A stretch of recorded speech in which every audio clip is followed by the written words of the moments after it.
Welcome to a conversation with District 1 School Board member Ann Murray and John Casparo, President and CEO of Learning for Success. Today, we are recognizing Learning for Success and its signature program, Kids and the Power of Work. Hello, I'm Eviani Figueroa from the Office of Communications at Broward County Public Schools. It is my pleasure to host this short program recognizing Learning for Success and the various initiatives the organization provides to students across South Florida. Its signature program, Kids and the Power of Work, or KAPOW for short, helps Broward students explore the value of work and potential career paths. It brings business and community volunteers into schools and students into workplaces so that they can learn what it takes to be successful in school, work, and life. Joining me today to discuss Learning for Success are two champions for Broward County Public School students, Broward County School Board member representing District 1, Ann Murray, and the President and CEO of Learning for Success, John Casparo. Welcome to the both of you, and thank you for being here. Thank you for having us. Absolutely. Before we get started, let's take a minute to watch a short video about KAPOW, Kids and the Power of Work. Our KAPOW, that's Kids and the Power of Work program, brings business and community volunteers into schools and students into their workplaces so that young people can learn what it takes to be a success in school, work, and life. Our volunteers and teachers are trained to collaboratively deliver 7 lessons in classrooms throughout the school year. The topics include the needs of society, how jobs meet those needs, and how to connect their own skills and abilities with a future job. They also learn the skills that are necessary to be a success in any job, including communication, teamwork, positive work habits and attitudes, overcoming bias and stereotype, and decision making. And finally, an 8th lesson is a field trip to the partner's work site or a special career event. What a great program. Mrs. Murray, Kids and the Power of Work is a program that's near and dear to your heart. How did you first learn about KAPOW, and how did you feel its benefits District 1 students and schools? Well, you know, the first time was years ago when John called me and shared with me what his vision was and what he would like to do. And one of our first schools that KAPOW was in was West Hollywood Elementary. And at that time, and it still is, their sponsor was Royal Caribbean Cruises. And they actually took the students down to Port Everglades and took them on a tour of the ship. Wow. They were shown how the mechanisms work, all the jobs that were available, and they also got to eat in the dining room, which was quite an experience. So again, you know, we're opening vision for students, really expanding their thoughts on what career opportunities are, realizing that we have Port Everglades, we have Port of Miami, we have the airport in Broward and Dade County. So that's a whole avenue of job opportunities that we can expose our children to. That's great. Mr. Casparo, KAPOW has evolved to serve the needs and interests of elementary, middle, and even high school students. My Future Is Now is an example of this evolution. Let's watch this quick clip. We created our My Future Is Now, or MFIN program, to bring our KAPOW lesson themes to secondary school. Our goal with MFIN is to ensure that every student acquires the knowledge and skill sets required for successful adulthood, has a vision of a successful future, and views school as a place to make that vision a reality.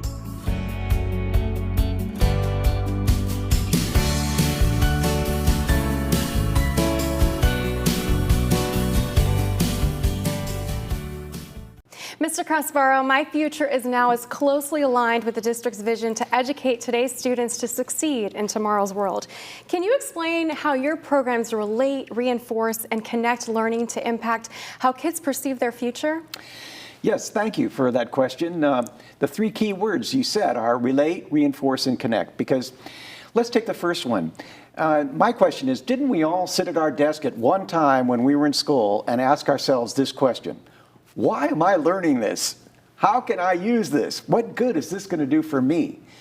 So that's the message that we convey with our volunteers in the lessons. That's really important for kids to realize that everything they're learning in school relates to their future. And it's not like the teachers aren't telling them that, but when a volunteer comes in and says something like, you know, I know your teacher told you that reading, writing, and math are important, but let me tell you, I couldn't do my job without it. Here, let me show you some work I have to do. Tell me what you think I had to learn in school to do that. This is a very strong message coming from somebody besides the teacher. So that's relate. And reinforce is the same idea.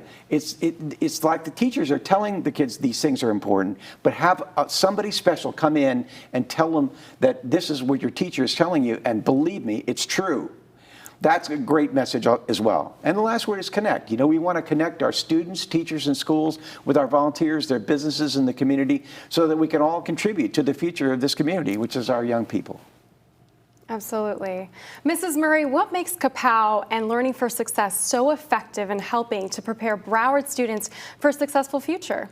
Well, I think it's that the corporations and the companies and even our politicians, we had one of our city commissioners in Hollywood that worked with our Apollo students one year. So we're exposing them to every level of opportunity out there. And again, they're sharing with the students exactly what their job responsibilities are, to expose them, like I said, with Commissioner Kevin Bitterman, who was representative at Apollo Middle School, and it shared with the kids what went on as a city operation of the government. So again, we're giving students every opportunity that we can avail to them. And that field trip with Apollo, the students went to the city facilities. Yes. They even were in the mayor's office talking to the mayor about his job. Yeah. So that was really a great opportunity. I think Kevin had a great time with the kids also. That's amazing. Mr. Cusparo, Learning for Success launched the Solutions for Change program at Cypress Run. It's a Broward County public school whose motto is transforming lives, inspiring change. Let's watch this short clip and ask how your programs have evolved during the past several years.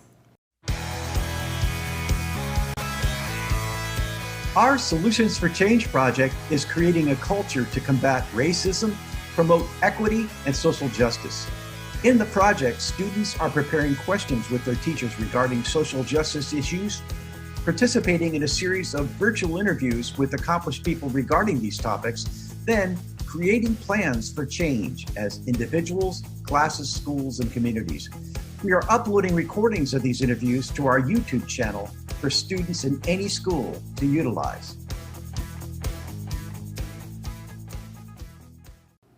How have your programs evolved during the past several years? Well, you know, the pandemic, I don't know if you want to say ironically, but turned out to be a great opportunity because it forced us really to look at who we are and what our resources are and how can we serve the community that may be more or different than what we were doing before. So besides the pandemic, what was going on, of course, at that same time was Black Lives Matter and the social justice issues that were going on that came to the forefront of the country, the whole country's consciousness. And we couldn't ignore that, and we realized that we had a way to service that need. We have a network. We have a network of community individuals who want to go into connect with schools, and a network with those schools. So how can we bring the two together that deals with social justice issues was the question for us. And we did. So we developed this Solutions for Change project as a series of interviews of prominent individuals about social justice issues, that the students would conduct the interviews, come up with the questions, go back, discuss the results of the interview, and then come up with their own plans for change. And whether it be a PowerPoint or a poem or a rap or however they wanted to do it. So two of the results were poems by students from Cypress Run that were actually read by County Commissioner Dale Holness at a commission meeting last June. The kids got letters acknowledging and congratulating them and saying how impressed they were and what an impact those poems made. They were really dramatic. One was about gun violence. And the kid was talking about how his friend lost his life because of guns, his sister, you know, and all this stuff, the really personal stuff that was coming out. But for the kids to be recognized that way, not only to have it be broadcast on television, but then to get those letters, had them realize that they can, as individuals, contribute to change in our society. And that's that dialogue that they got involved in is something that we all need to be involved in now. We can't ignore it. We can't ignore social justice issues. So it just happened, though, that it fit right still into our mission, because our mission is still connecting the community in our schools so that kids can help develop their vision for the future. And this is part of their vision. It needs to be a part of all our vision for the future, is a society that is doing better with regard to social justice. And I think what people fail to do, they look at a child as, you know, and my generation was be seen and not heard. But today, when you listen to what children have to say, they're really a contribution to society today. And your middle school, especially with our debate program, where we now have it in our high school, middle, and elementary schools, that's really allowing children to explore Issues. the issues Yeah. and debate it. And it's quite interesting, even at the elementary level, how in tune they are with things. And we really are broadening their viewpoint. I mean, the thing is, sometimes older people think they have all the answers because they've lived that long. And sometimes the fresh eyes on a situation, and listening to the young people, especially like our student government group that throughout the county, that's our high school students, and their position on different things, it really opens your eyes, because like I said again, sometimes we think we have the answers when they're living it every day and they understand it and they can see where the adjustments need to be made. So we need to really include them. And those kids are our future leaders. Yeah, I mean, so... Well, that's why I keep telling them, you are our leaders. They are the future. So we've got to incorporate them that way and pay attention to that. Because society is moving so fast today. We don't have forever to educate a child. And it's the more they can grasp and understand and have that common sense. And that's something that we see lacking so much in society today, is that common sense. And common sense is something you develop at a young age, and it's only being exposed to situations so that you make good choices. So again, it's important for us to nurture that at as young as we can reach. Mrs. Murray, can you share with us any special KAPOW moments you know of between students and their business mentors? Well, I think I've already shared the one with Royal Caribbean and again, the city. So it's so important that we provide them with every opportunity we can, because it's interesting to listen to the students talk about how excited they are. And I think that's really what the program's about. We want to stimulate them and make them aware of what the opportunities are and what they have to accomplish in school. I mean, planning begins at a very young age, whether it's math, reading, those are skills that they have to have no matter what they do. So that when we convey that with them and show people, like I said, they went on Royal Caribbean, they went from the engine room to the captain's operation. So with so many different levels of responsibility and capability and training. So I think that's the one thing that we see that we need to keep reinforcing at a very young age. Yes, you mentioned that, Ms. Murray, starting at a young age. And our lessons start in second grade, actually, with our volunteers. Many of the schools that are participating are doing it with their second graders. And people ask us, why would you want to start that early? And what we say is, hey, there's no way to start too early to inculcate in students the idea of a work ethic and the kind of success skills that are necessary for their future. So starting in second grade makes total sense to us. It does, because, children at that age, they're uninhibited, so they're like sponges. And when you expose them to things, it gets them thinking and dreaming. And I think, we talk about the dreamers, but dreams do come true. And if we can channel our children and prepare them to fulfill their dreams, that's what it's all about. That's the name of the first lesson in our My Future Is Now program, which is just simply the evolution of KAPOW in middle and high schools now. We call it My Future Is Now. And the first lesson we call it, what is your dream? Right. And we actually have the students envision themselves 10 years from now. So it's interesting because you might think, well, let's just talk about your goals, which means that, okay, sometime in the future, I may be doing this. But what we say is, you've already accomplished your goals. It's 10 years from now, you've already accomplished your goals. Now, what does it look like? Where are you living? What kind of job are you doing? What skills did you study in school now to get that job? And I call it past future tense. I don't know if that's correct or not, but it's looking back from a vision of the future that's already there is really a really interesting way, I think, for kids to look at themselves in their futures. Mr. Kaspar, Learning for Success helps kids connect what they learn in school with how it can help them in the future. Can you share an example of an initiative that shows how you make that connection? Well, helping them in the future involves beginning with a plan. And we already mentioned Cypress Run Education Center. It's kind of our incubator at that school because they're so supportive that they allow us to try out different things. And an extension of our My Future Is Now lessons is for the kids to actually be required to develop a career plan. It doesn't mean that it isn't going to change. It just means that when you develop a plan, you begin to attract the resources to you that supports that plan. And school becomes more valid when you have a plan because you see, okay, well, if this is what I want to do, well, then what can I learn from language arts? What can I learn from math? What can I learn from science? It's going to support my plan. If you don't have one, that connection is missing. And so it's really exciting for us to start to think about incorporating now, in addition to the lessons that we're doing about job skills, to have career planning be a component of that, because that's how students are going to understand the value of school and be able to take everything they can from school to support what they're going to be. Mrs. Murray, you enjoyed a career in our amazing transportation department before you were elected to the school board. What did you learn as a bus driver that you can still apply in your role representing District 1 today? Well, you know, I was being trained to be a school bus driver was an accomplishment in itself. No one really got into student management. So I thought I was ready for the job once I got behind the wheel, and then I realized I had anywhere from 45 to 65 students sitting behind me. And really, through the years, I've driven some real tough loads. And the one thing I learned is communication.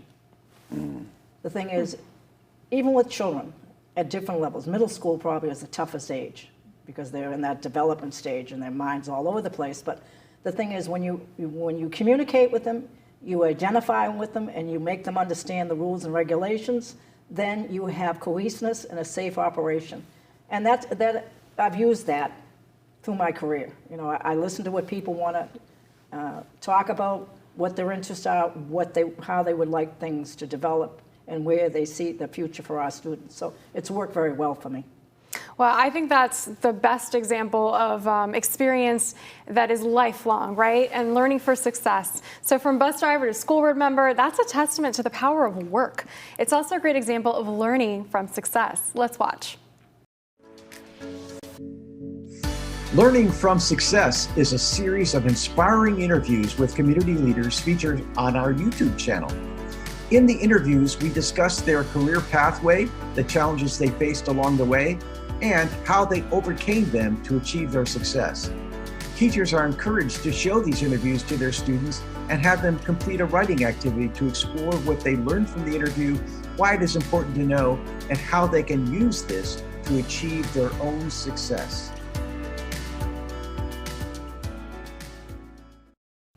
Mr. Kasparo, while the district's main focus is on academics, employers today are seeking other success skills for their workforce. Can you explain some of the soft skills that are increasingly important to businesses and job seekers and that students can learn about through Learning for Success?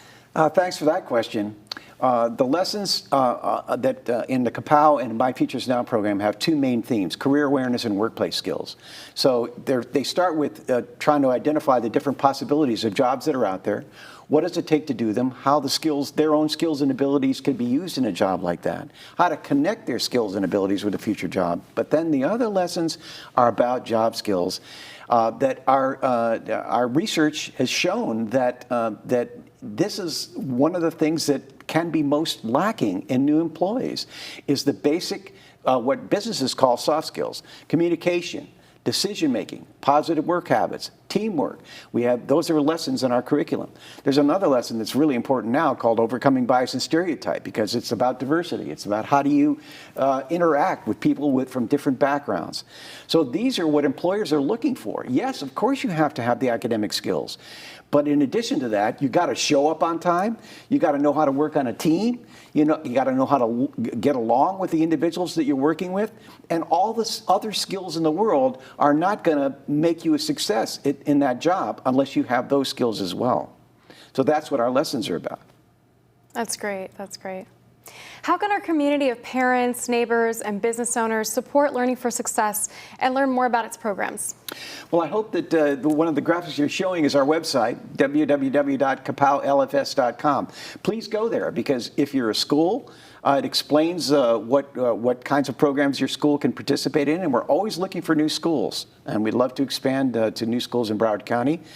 And also, if you're a prospective volunteer, you can go there and see what the lessons are about. They're all published online, so you can see what it would mean if you were teaching these lessons and how they work.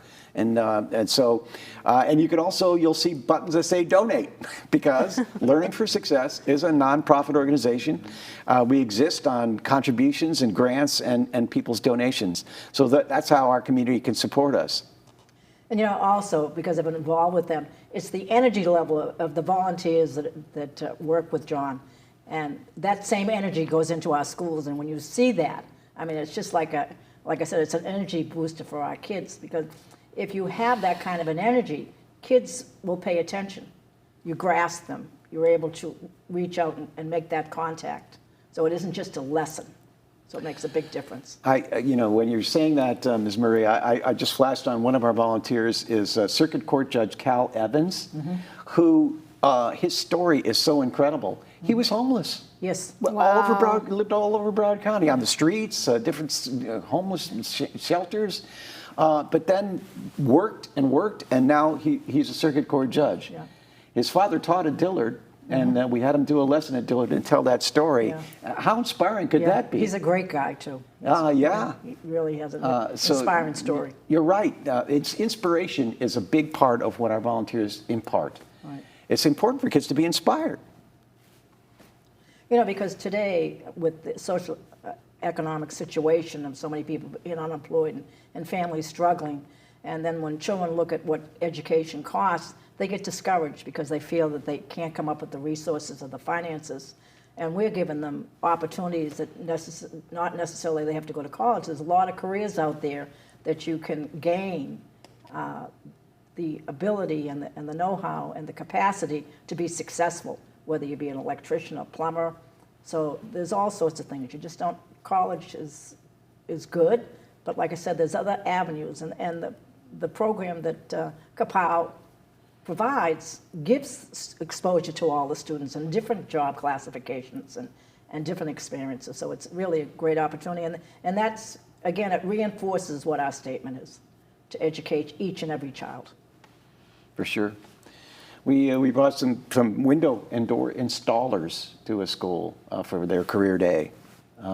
It's an incredible trade.